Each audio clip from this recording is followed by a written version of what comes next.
என்னடா இவன் சப்ளையர் வேலை பார்த்துட்டு இருக்கானேன்னு தானே யோசிக்கிறீங்க. ஆமாங்க, என்னோட சைல்ட்ஹுட் ஃப்ரெண்ட். ஆல்மோஸ்ட் 25 இயர்ஸாக நாங்கள் ஒன்றா இருக்கோம். அவன் ரிசப்ஷனில் தான் இன்றைக்கி சென்னையிலேயே ஃபேமஸாக இருக்க தியா கேட்ரிங்கோட தரமான இரவு விருந்து சாப்பிட வந்திருக்கோம். போயிட்டு ஃபஸ்ட்டு பொண்ணு மாப்பிள்ளைக்கு ஒரு ஹாய் சொல்லி விஷ் பண்ணிவிட்டு, அவன் சிஸ்டர் அண்ட் மணி அங்கிள் எங்களோட டெய்லி பார்ட்னர் அவர் தான், அவருக்கும் ஒரு வணக்கத்தை போட்டு நேராக டைனிங் ஏரியாவுக்கு போனால் கொடைக்கு மேலே சூப்பராக லைட்லாம் வச்சுருந்தாங்க. மேலே ஃப்ளவர்ஸ்லாம் போட்டு அழகாக டேபிள்லாம் டெக்கரேஷன் பண்ணி சூப்பராக இருந்தது. அப்படியே எங்கள் ஃப்ரெண்ட்ஸ் அண்ட் அண்ணா அண்ணி எல்லாரும் சாப்பிட்டுட்டு இருந்தாங்க. அவங்களுக்கும் ஒரு ஹாய் சொல்லிவிட்டு திரும்பினா நம்ம அண்ணன் ஊறுகாயை சாப்பிட்டு டேஸ்ட் அருமையாக இருக்குடா தம்பின்றாரு. இதுக்கு மேலே சரிப்பட்டு வராது, நம்மளே களத்தில் இறங்கிடுவோன்னு போயிட்டு பந்தியில் உட்காந்துட்டேன்.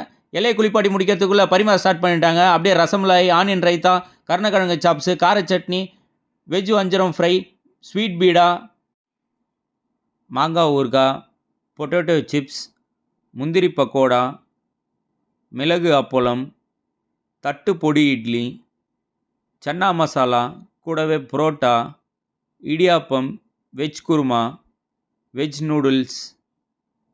அப்படியே இலையே ஃபுல்லாகிடுச்சு. இலை ஃபுல்லாக அடுக்கி வச்சுருக்கத பார்த்ததுமே எனக்கு வயிறு ஃபுல்லாகிடுச்சு. வேறு வழி இல்லை, உட்காந்துட்டோம். சாப்பிட்டே ஆகணும்னு சொல்லிட்டு நானும் சாப்பிட ஆரம்பிச்சிட்டேன். நீங்கள் மறக்காமல் கெட்ராக்கிஃபைட் பேஜை ஃபாலோ பண்ணிக்கோங்க. நான் சாப்பிட்டு வந்துடுறேன். அதுக்குள்ளே ஃபஸ்ட்டு இந்த பீடாவில் ஸ்டார்ட் பண்ணி சாப்பிட்டுட்டே இருந்தால் அதுக்குள்ளே சீரக சம்பா வெஜ் பிரியாணி, சாம்பார் சாதம், தயிர் சாதம், வாக்கி டாக்கியில் வர சொன்ன ரசம்னு ஃபுல்லாக அடித்து தள்ளிட்டு லாஸ்ட்டாக பாயசத்தை எடுத்து சாப்பிட்டா டேஸ்ட் சும்மா வேறு லெவலில் இருந்துச்சு. அப்படியே ஸ்டால் பக்கமாக வந்தால் ஃப்ரூட் சாலட், ஐஸ்கிரீம்ஸ்னு விதவிதமாக வச்சுருந்தாங்க.